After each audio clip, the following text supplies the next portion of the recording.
summer break is almost over, but there are games to be released, and as such, we gotta see what games run on Steam Deck. Welcome to this month's edition of Monthly Steam Deck Games, where we talk about games that may or may not run on Steam Deck, and today we're gonna talk about the games releasing in August. Summer's almost over, but the games keep going, so it's about time to look at all of these games. But if you like this video or any other video I've made, please like, subscribe, and share with all of your friends. And in the meantime, why don't you check out Off the Console? It's a brand new podcast created by me, Gardner Bryant, and Games Revealed, with guest stars occasionally. And we're doing a special live episode on Friday, June the 6th in preparation for the Summer Games Fest. Check it out. The first game on this list is a game called Technoplasm. It's a sort of boomer shooter mixed with first-person brawler, and most of the time melee and first-person games kinda sucks, but this looks awesome. I wanna play it, and it looks like it'll run well on Steam Deck. Technoplasm releases on August the 4th. The next game is Demon Slayer, the Hinokami Chronicles 2. It goes all the way up to the Hashira training arc. I am a little more adverse to the 3D arena fighters that most anime fighters are, but this one looks kind of decent, I guess. This game is Steam Deck verified, so I would imagine at the very least this will run well on Steam Deck, but you never know these days, especially when games are verified and they don't run that well.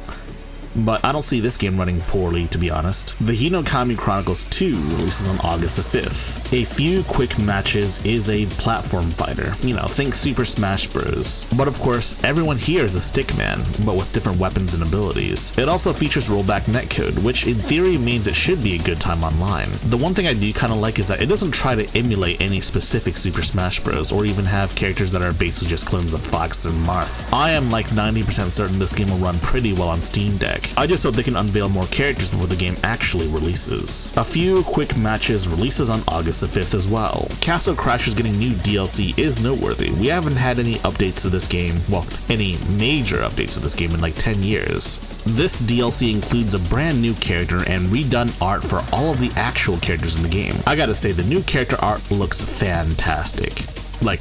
Honestly, I could have imagined this for like a Castle Crashers 2. It's crazy how much better everything looks. But arguably the most important feature is the workshop integration. Essentially, you can create your own character. Now granted, your character's magical abilities are limited to what's actually in the game, so you can't just create your own magic abilities or create any actual custom characters. Castle Crashers already runs quite well on Steam Deck, so yeah. I mean, the game's already out, but the DLC comes out on August the 6th. Artist Impact is an indie RPG I talked about during the Next Fest, and honestly, I was shocked to find out that this was an RPG Maker game. RPG Maker games kind of have a certain vibe and look to them for the most part. Not dissing them or anything, but you know the look. But this is something different. Honestly, part of the reason why this game looks so interesting is the presentation. I like it a lot. The demo ran quite well, but it is an RPG Maker game at the end of the day, right? It should run well. Artist Impact releases on August the 7th. Mafia: The Old Country. You know, I've never actually played a Mafia game. I've always figured they were kind of like GTA, but with a more Mafia focus. But of course, I could be wrong. Mafia fans, please tell me if I'm wrong or not. I'd be willing to try out The Old Country. It looks super interesting. The graphical details are pretty high, so I would imagine you can't run this game that well on the Steam Deck, at least not on medium and especially not on high. But could you get away with running this on low? If the minimum specs are to go by, then probably not. I mean, at minimum, it recommends an RTX 2070. With that said, I don't think it's gonna run that well even on low settings, but at the same time though, companies tend to overestimate the minimum requirements, so to speak. Especially if it's meant for a 1080p display, and the Steam Deck is certainly less than 1080p. Mafia: The Old Country releases on August the 8th. Break Arts 3 is a racing game, but instead of using cars, you instead use mechs. Customizable, very customizable mechs at that too. I wish I did try out the demo during one of the Next Fests, but it's whatever, I guess. So what makes this game different? Well, I mean, like I said, it's a racing game, so your goal isn't to just destroy enemies. Your goal is to win a race. I mean, come on, dude. But of course, mechs are insanely customizable, as are their weapons as well. The minimum requirements call for a GTX 1660, so I think this will run pretty well on Steam Deck. Maybe at all low settings, but yeah, I think it'll run at a solid 60. Of note was that the previous game does have controller support, but the menus had to be operated with a mouse and keyboard. So here's to hoping that you can operate the menu this time with a controller as well. Break Arts 3 releases on August the 8th. Passant, a chess roguelike, is exactly what it says it is. It's a chess roguelike. Basic chess skills can get you pretty far in a game like this, but as a roguelike, things drastically change. New abilities, new pieces that do crazy things, and items you can use as well. The game looks like it'll run pretty well on Steam Deck, and I know this is going to sound pretty cliche, but I do think it might be a perfect fit for the Steam Deck. Passant releases on August the 11th. Abyssus is a co-op FPS roguelike, and it looks like a lot of fun too. It looks fairly fast-paced too. I think FPS players are really starting to have an appetite for faster and faster games, and this does look faster than a lot of the other co-op FPSs I've seen. That said, I don't think it's quite boomer shooter fast, but it's still pretty decent for a co-op game. The minimum specs do call for a pretty old GPU, a GTX 750 Ti, so I'm sure if it'll run on that, I'm sure the Steam Deck will handle this game with very little issue. Abyssus releases on August the 12th. Rah Rah Boom is a beat 'em up, but it also looks like there's plenty of gunplay as well. I'm not entirely sure how this really shakes out, but it looks like a lot of fun. Like with most beat 'em ups, it's a lot better with multiple friends playing. While I think it's great that you have local co-op, especially on a game that's on PC, I think online play is also something that needs to be taken into consideration. And no, it doesn't have to be a live service to have online play. No, you can just have like a direct IP connection or something like that. Failing that though, you could always just use Steam Remote Play Together. And the Steam Deck does support that feature as well. And yes, I'm like 90% certain this game will run pretty well on Steam Deck. Rah Rah Boom releases on August the 12th. Madden NFL 26. You know, I don't really want to talk about this, but at the same time though, we kind of have to because it's a major release. So EA introduced a brand new in-house anti-cheat that is kernel level, and yes, it doesn't work on Linux, so this game definitely doesn't work. But I also kind of doubt this game would run well on Steam Deck anyways, given that, you know, these are the sorts of games that really do focus on the graphics, assuming there aren't any weird animation bugs and such. Plus, there's not a whole lot of overlap between NFL fans and Linux users, so like yeah. If you really do want to play Madden, then know that it comes out on August the 14th. But it probably won't work on Steam Deck at all. Ovis Loop is a 2D action roguelike, and honestly man, there are a ton of these now, but there's always something that draws me to them. Maybe it's the fact that the gameplay loop has to be good, and honestly, I can play a good gameplay loop forever, basically. I am curious to see how this differs compared to a lot of the other 2D roguelikes, but only time will tell. Anyways, I do think this game will probably run well on Steam Deck. I mean, I have no reason to believe that it wouldn't though.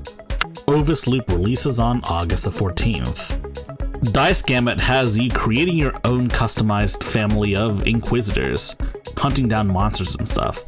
To be honest though, the trailer doesn't really tell me how the gameplay like flows, but I mean, it does look pretty interesting, and also there is a demo out, so in case you want to actually try it out, you can do so.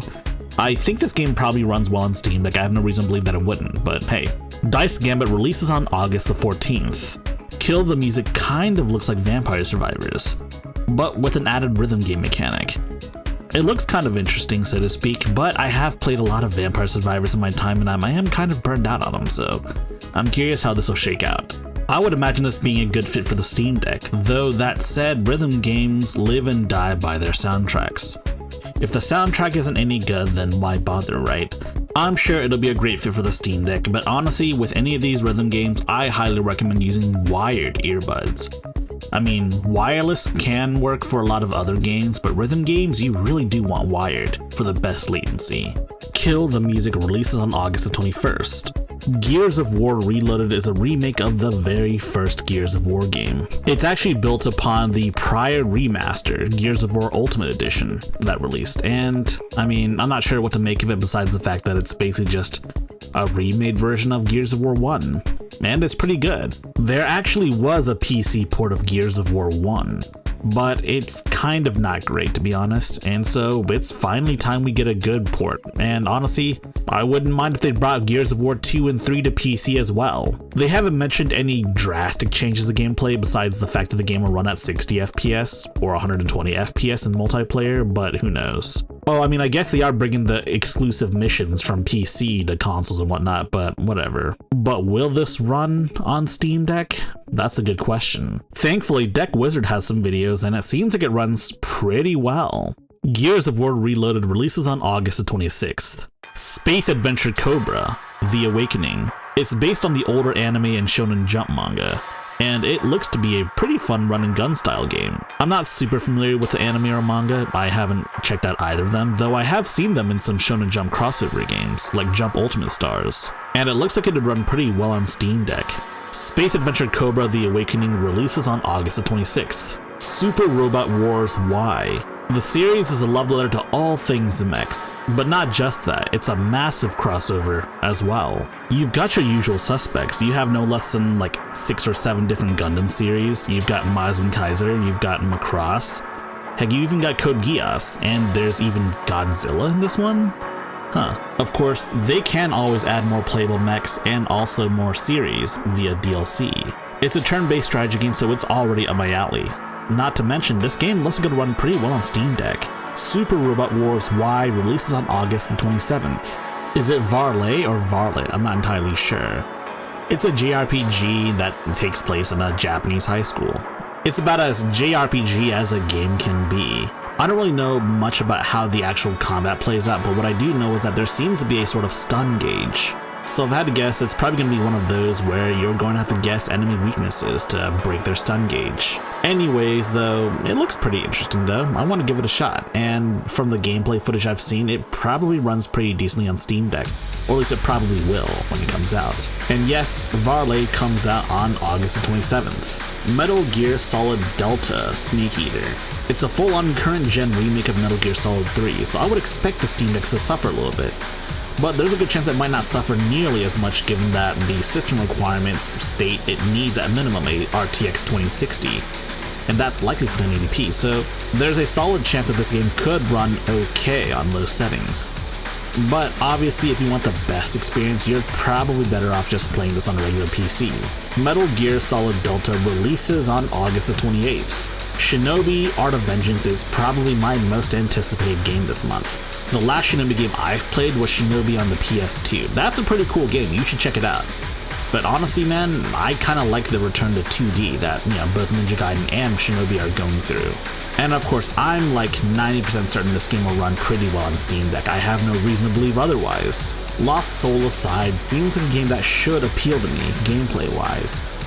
But honestly, all I'm seeing are ground combos, and it kinda just looks like a bigger budget Zenless Zone Zero. I want to see some air combos, man. Give me some actual substance. Like, this sort of game begs to be more aerial-centric. I want to see it happen. As for the Steam Deck, though, I mean, the minimum requirements call for a GTX 1060, which is kind of surprising, but I mean, there's a good chance that it might actually run okay on the Steam Deck. But for an action game like this, I would want to run this at a solid 60 FPS, so if I can't run at 60 FPS, then it's not worth playing on the Steam Deck. Lost Soul aside releases on August the 29th. Now let's talk games supposedly releasing this month but with no exact date. Let's talk about Chrono Gear, Warden of Time. It stars Hololive Council's Oro Crony, and let me tell you, I tried out the demo, it's a lot of fun.